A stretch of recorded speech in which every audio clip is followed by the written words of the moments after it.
जय श्री हरि। प्यारे भक्तगणों, स्वागत है आप सभी का आपके अपने चैनल कहानी सुनो में। आज हम आपको जानकारी देंगे दूबड़ी आठे की। दूबड़ी आठे की कथा सुनाएंगे और दूबड़ी आठे का व्रत कैसे किया जाता है, बायना कैसे निकलता है, पूरी जानकारी आपको देंगे, इसलिए अंत तक इस वीडियो में जुड़े रहिए। भाद्रपद मास की शुक्ल पक्ष की अष्टमी को दूबड़ी आठे होती है। पहले दिन रात्रि को चने मोठ भिगो दें और अगले दिन सुबह के लिए थोड़ा सा खाना भी बनाकर रख लें। अष्टमी के दिन सवेरे पीली मिट्टी भिगो देते हैं। इसकी पूजा भी ओगद्वास की तरह पटरा बनाकर ही की जाती है। ओगद्वास के समान ही थाली में सामान सजा लेते हैं। पटरे पर गौ बछड़े की जगह 7 बेटे, 7 बहू और 5 या 7 कुल्हियाँ व झाड़ू की सीख का दरवाज़ा बना लेते हैं। चने मोठ छीलते हुए पहले कहानी सुन लेते हैं, फिर लोटे का दूध जल में मिलाकर सूरज को अर्पण करते हैं। चने मोठ, लड्डू, फल या बायना मिनसकर सासू जी को पाँव लगकर दे दें और जिस जल से बायना मिनसा है उसे गमले में डाल दें। ऐसी जगह ना डालें जिससे वो पैरों में आए या कोई उसे उलाख दे। जिस वर्ष घर में लड़की की शादी हो उस वर्ष उद्यापन करते हैं। पहले दिन लड़की मायके में आ जाती है और वह अपनी माँ का विशेष बायना, साड़ी, ब्लाउज, मोठ, चने, लड्डू और पैर पढ़ाई के रुपए, साथ में अपना बायना, एक ढक्कन वाले भगोने में मोठ, चने, फल, मिठाई, रुपए लेकर ससुराल वापस जाती है। इस दिन लड़की को भी साड़ी, ब्लाउज व रुपए देते हैं और एक बायना प्रतिवर्ष की तरह और एक विशेष बायना निकालते हैं। उद्यापन वाले दिन पटरे पर 14 बेटे व बहू बनाते हैं। इस दिन कहानी कह सुनकर बायना मिनसकर पहले बासी रोटी जो रात वाली है खा लेते हैं। उसके बाद पूरे दिन कुछ भी खा सकते हो। अब हम आपको सुनाते हैं दूबड़ी आठे की कथा। प्राचीन काल में एक साहूकार था। उसके 7 बेटे थे। वह अपने जिस बेटे का विवाह करता वही मर जाता। इस तरह से उसके 6 पुत्रों की मृत्यु हो गई। केवल सबसे छोटा पुत्र शेष रह गया। इससे साहूकार बड़ा ही दुखी हुआ। कुछ समय बाद छोटे पुत्र के विवाह की चर्चा हुई और उसका रिश्ता भी पक्का हो गया। विवाह की तिथि तय हो गई। लड़के के विवाह में सम्मिलित होने जब लड़के की बुआ आ रही थी तो रास्ते में उसे एक बुढ़िया चक्की का आटा पीसती हुई मिली। लड़के की बुआ ने उस बुढ़िया को सारी बातें बताईं। इस पर बुढ़िया बोली, वह लड़का तो घर से निकलते ही दरवाजे से दबकर मर जाएगा। अगर इससे बचा तो रास्ते में बारात रुकने की जगह वह पेड़ गिरने से मर जाएगा। अगर यहाँ भी बच गया तो ससुराल में दरवाज़ा गिरने से मर जाएगा। अगर यहाँ भी बचा तो विवाह मंडप में 7वीं भावर पर सर्प के काटने से मर जाएगा। यह सुनकर लड़के की बुआ बोली, हे माता, यदि बचने का कोई उपाय हो तो मुझे बताइए। बूढ़ी बोली, बचने का उपाय तो है पर थोड़ा कठिन है। इस पर बुआ बोली, आप बताएंगी तो उपाय मैं अवश्य ही करूँगी। आगे ईश्वर की इच्छा है, लेकिन प्रयास तो अवश्य ही करना चाहिए। बुढ़िया बोली, जब लड़के की बारात विदा हो तो उसे पीठ पीछे दीवार फोड़कर निकालना। किसी वृक्ष के नीचे बारात को ना रुकने देना। ससुराल में भी पीछे से दरवाज़ा फुड़वाकर जयमाला करवाना। भावर के समय एक कटोरे में दूध रख देना। एक तात का फासा बनाकर रख लेना।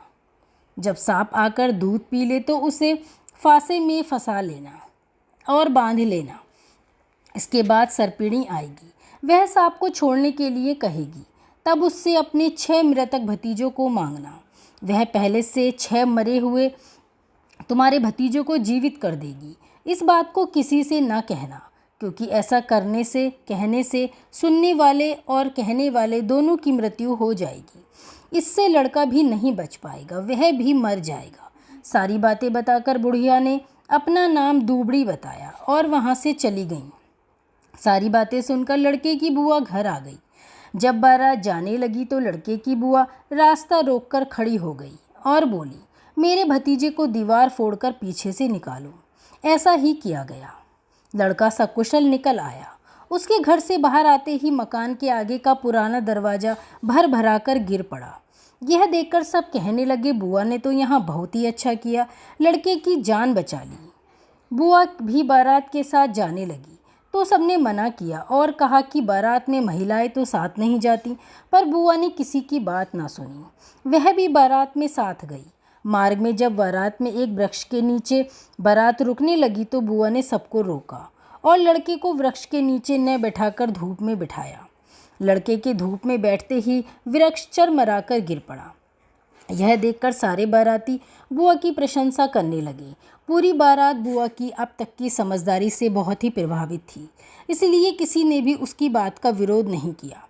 जब बारात ससुराल पहुंची तो बुआ ने लड़के तथा बारात का गृह प्रवेश पिछले दरवाजे से करवाया।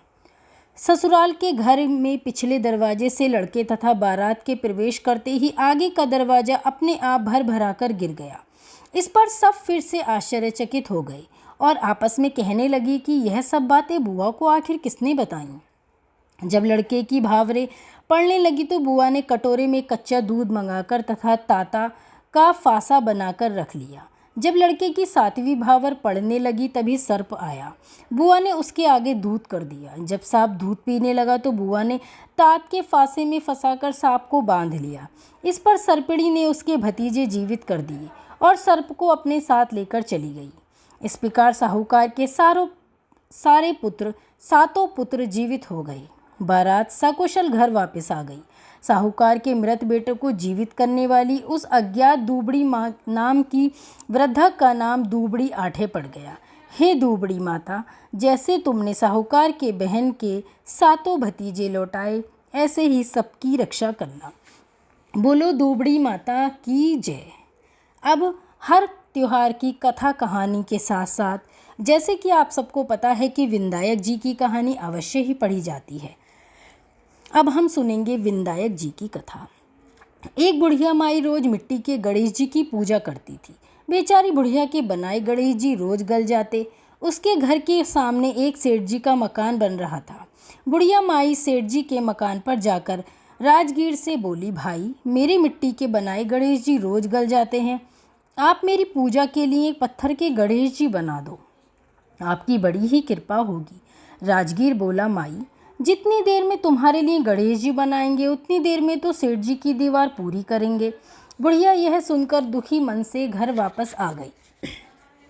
दीवार पूरी करते करते शाम हो गई, परंतु दीवार बनने से पहले ही टेढ़ी हो जाए।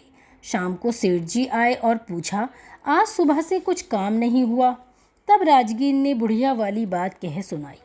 तब सेठ जी ने बुढ़िया माई से जाकर कहा, माई तुम हमारी दीवार सीधी कर दो, हम तुम्हारे सोने के गणेश जी बनवा के देंगे। गणेश जी ने यह सुनते ही दीवार सीधी कर दी। सेठ जी ने बुढ़िया माई को पूजा के लिए सोने के गणेश जी बनवा कर दिए। गणेश जी को पाकर बुढ़िया माई बहुत ही प्रसन्न हुई। हे विंदायक जी महाराज, जैसे सेठ जी की दीवार सीधी करी वैसे कहते सुनते हमारे भी सभी कार्य सीधे करना। हे विघ्नहर्ता, हमारे हर शुभ कार्य में पड़े विघ्न को काट देना। बोलो श्री विघ्नहर्ता की जय।